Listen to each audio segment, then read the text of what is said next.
नमस्कार। कक्षा 7 के लेसन पादपों में पोषण के पार्ट 1 में हमने स्वपोषी, परपोषी और प्रकाश संश्लेषण की चर्चा की। आज हम प्रकाश संश्लेषण के बारे में और जानकारी प्राप्त करेंगे।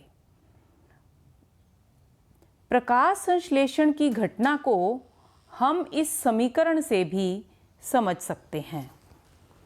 इसमें पौधे कार्बन डाइऑक्साइड और जल की मदद से सूर्य के प्रकाश और क्लोरोफिल की उपस्थिति में कार्बोहाइड्रेट का निर्माण करते हैं और साथ ही बनाते हैं ऑक्सीजन।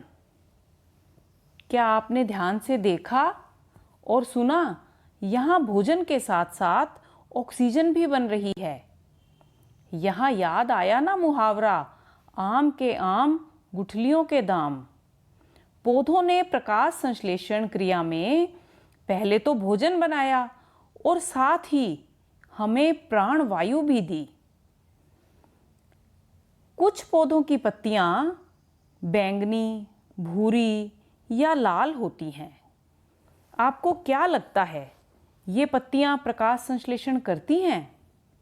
हाँ, ये पत्तियां भी प्रकाश संश्लेषण करती हैं क्योंकि इनमें भी पर्णहरित होता है, लेकिन बैंगनी, भूरे या लाल रंग के कारण वह दिखाई नहीं देता।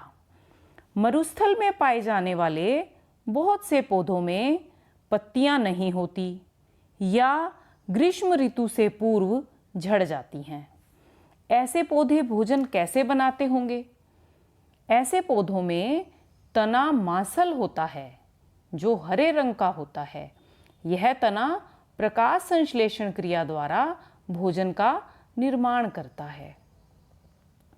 किसी नल से अगर जल टपकता रहता है और उसके नीचे हरी हरी काई लगी आपने देखी होगी। ऐसी ही अवपंकी या काई ठहरे हुए जलाशयों में या गीली दीवारों पर या मटकों पर भी देखी जा सकती है।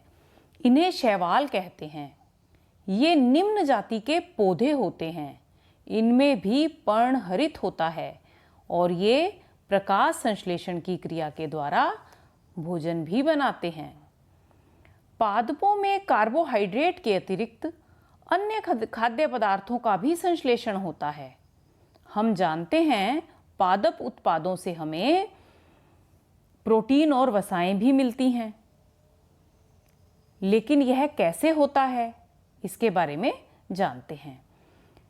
कार्बोहाइड्रेट का निर्माण कार्बन, हाइड्रोजन और ऑक्सीजन से होता है, जिसे पौधा प्रकाश संश्लेषण के समय ग्रहण कर लेता है। लेकिन फलीदार पौधों से हमें प्रोटीन भी मिलती है। प्रोटीन निर्माण के लिए कार्बन, हाइड्रोजन और ऑक्सीजन के अलावा नाइट्रोजन की भी आवश्यकता होती है। यह नाइट्रोजन पौधों को कहाँ से मिलती है? वायु में 78% नाइट्रोजन होती है, लेकिन पौधे इसका उपयोग नहीं कर पाते। फलीदार पौधों की जड़ों में पाए जाने वाले जीवाणु वायुमंडल की नाइट्रोजन को यौगिकों में बदल देते हैं, जिनका उपयोग पौधे कर सकते हैं। या पौधे को इसके अलावा भी नाइट्रोजन मिलती है। वह मिलती है नाइट्रोजन युक्त उर्वरकों की आपूर्ति से। यदि हम पौधे में नाइट्रोजन युक्त उर्वरक डालते हैं तो पौधे को नाइट्रोजन मिल जाती है। इसके अलावा भी एक तरीका है कि पौधे को नाइट्रोजन उपलब्ध होती है। वह है वर्षा से पहले जब आकाश में बिजली चमकती है, तब भी वायुमंडल में नाइट्रोजन के यौगिकों का निर्माण होता है और बारिश के साथ वे नाइट्रोजन के यौगिक भूमि पर आते हैं और पौधे इसे ग्रहण करते हैं। पादपों में पोषण की अन्य विधियां भी हैं।